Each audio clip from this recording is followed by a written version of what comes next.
Hi, I'm Samir. And I'm Ryan. We're gonna make balsamic chicken and pasta. And because we're on a budget, this is how we roll.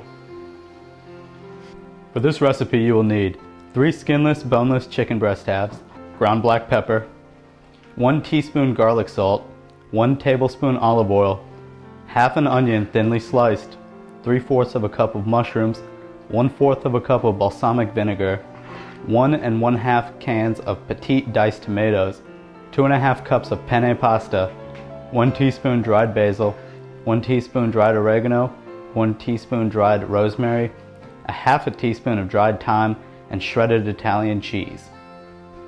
First, season the chicken breast with ground black pepper and garlic salt. Heat olive oil in a medium skillet and brown the onion, mushrooms, and seasoned chicken breast.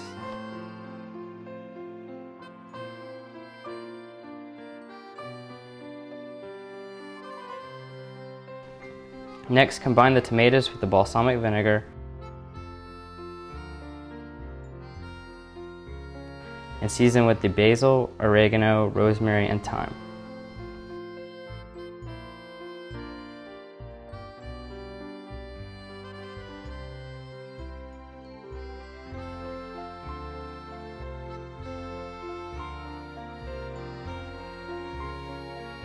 Pour 3/4 of the tomato mixture over the chicken breast and simmer until the chicken is no longer pink and the juices run clear. This takes about 15 minutes. Pour the remaining mixture into a pot of pasta cooked al dente. Stir and simmer until ready to serve.